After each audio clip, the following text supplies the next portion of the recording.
Allegation చేస్తున్నారు. ఆయన phone tap చేస్తారు, సిగ్గుండాలి, ఇంటర్లో ఫోన్ ట్యాప్ చేస్తారు, ఇటువంటి వెధవ ప్రచారాలు చేస్తారు. ఇంకా కళ్ళు చల్లబడతలేవా మీకు? పార్టీలకి నిలబొట్టారు కదరా బయటికి, ఇంకేంది?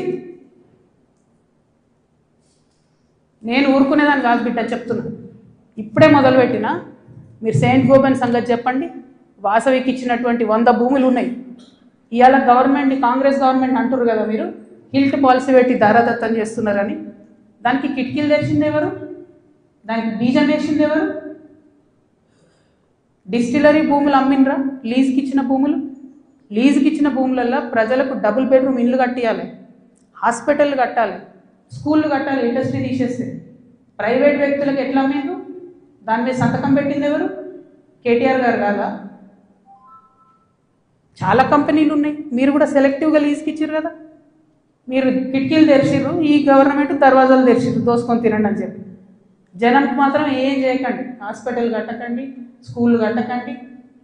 ఎవడన్నా నా సొంటోడు అడిగితే మా మీద ఉల్టా అలిగేషన్ ఇవ్వండి.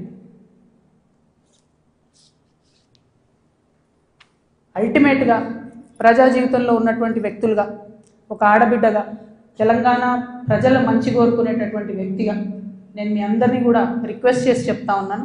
నా మీద బీఆర్ఎస్ పార్టీ ఏదైతే విష ప్రచారం చేస్తుందో, నా మీద, నా భర్త మీద, దాంట్లో ఇనుమంతా కూడా సత్యం లేదు. దానికి సంబంధించి అన్ని కాగితాలతో సహా నేను చూపించడం జరిగింది. ఇక ముందు కూడా నా మీద ఎవరు ఏ ఆరోపణ చేసినా నేను ఖచ్చితంగా జవాబు చెప్తాను. జవాబు చెప్పిన తర్వాతనే నేను ప్రజల పక్షాన నిలబడి వారిని ప్రశ్నిస్తాను. వారు మాత్రం జవాబు చెప్పకుండా వెన్నుపూస చూపించి పారిపోతూ ఉన్నారు. అది కరెక్ట్ పద్ధతి కాదు. మేమేదో మీ విఘ్నతలకే వదిలేస్తున్నామంటే ప్రజలేం వదిలిపెట్టరు. టైం చూసి కర్రు దాల్చి వాత పెడతారు. మీరేం గొప్ప నాయకులు కాదు, పెద్ద నాయకులు కాదు. ఎంత పెద్ద నాయకులైనా ప్రజలకు జవాబుదారీ అన్న విషయాన్ని మర్చిపోయి మీరు ప్రవర్తిస్తే మాత్రం ఊరుకునేది లేదు. ఇది తెలంగాణ, ప్రజలు మేలుకుంటారు, ఖచ్చితంగా మాట్లాడతారు. Thank you. జై తెలంగాణ.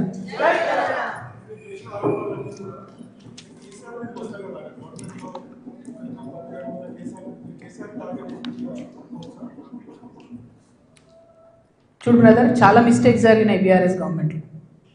ఆ విషయాలన్నీ ఇప్పుడు నేను జనంబాటలో తిరుగుతుంటే ప్రజలు వచ్చి నాకు చెప్పేటటువంటి దాంతో, వాళ్ళు ఇస్తున్నటువంటి విజ్ఞప్తులతోనే అర్థమవుతుంది. నేను మళ్ళీ చెప్తున్నా, ఎంత పెద్ద నాయకుడైనా ప్రజలకే జవాబుదారి.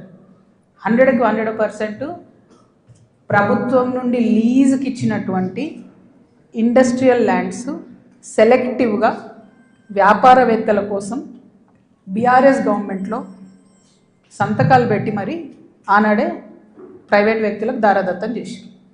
ఆ సంతకాలు పెట్టింది ఎవరు, పెట్టించడం వెనుకుందెవరు, అది time has to decide. Congress government ఏంది, చాలా ఆరోపణలు చేస్తున్నారు. రేవంత్ రెడ్డి గారు అయితే చాలా ఏమంటారు, రేపు పొద్దుగాలనే నేను వీళ్ళందరినీ జైలు వేస్తా అన్నట్టు ఏదో బీఆర్ఎస్ అంతా అవినీతిమయమని చిత్రీకరించి వచ్చారు. ఆయన ఎక్కడ ఏం చేయట్లేదు. ఎందుకు చేయట్లేదు? బీఆర్ఎస్ వాళ్ళు వేసినటువంటి దొంగదారులను కాంగ్రెస్ రహదారులుగా మారుస్తారు. వాళ్ళు ఎవరైతే ప్రైవేట్ వ్యక్తులకు ఇచ్చిరో మళ్ళీ అదే కంపెనీలతో వీళ్ళు అండర్స్టాండింగ్ పెట్టుకుంటారు, వాళ్ళతో మాట్లాడతారు. అంటే రేవంత్ రెడ్డి గారి పరిస్థితి ఇప్పుడు ఎట్లుందంటే, అప్పుడే కప్పం తిన్న పాము ఎట్లుంటుంది, కడుపు నిండింది, నేను సీఎం అయినా, అవినీతి అయితే నాకేంది, రాష్ట్రం ఎటు పోతే నాకేంది, వాగ్దానాలు ఎటు పోతే నాకేంది అని చెప్పి ఆయన సైలెంట్గా ఉన్నాడు. ఆయనకి ఈ బీఆర్ఎస్ పార్టీలో జరిగినటువంటి వ్యాపార లావాదేవీలకి అవుట్ రైట్గా సంబంధం ఉంది కాబట్టి వాళ్ళు సైలెంట్గా ఉన్నారు. So let time decide. ఎప్పుడన్నా ఎవరైనా ఎంక్వైరీ చేస్తే డిసైడ్ అయితే చూద్దాం. ఏమీ కాకపోతే నాకెప్పుడో ఒకసారి టైం వస్తుంది కదా, దేవుడు దయ ఉంటే నేను ముఖ్యమంత్రి అయితే కదా ఒకనాడు. ఆనాడు మాత్రం 2014 నుండి 2014 తెలంగాణ వచ్చినప్పటి నుండి ఇప్పటి వరకు అన్ని అన్యాయాల మీద నేను మాత్రం ఆరాధిస్తాను. ఎందుకంటే ఎవరు వచ్చి బయటకు వచ్చి మాట్లాడినా వాళ్ళని దబాయించాలి, వాళ్ళ మీద ఒక కేసు వేయాలి, వారిని ఏదో అనాలి, బురద చల్లాలి అని అంటే కుదరదు. నేను అట్లా ఊరుకునే వ్యక్తిని కాదు.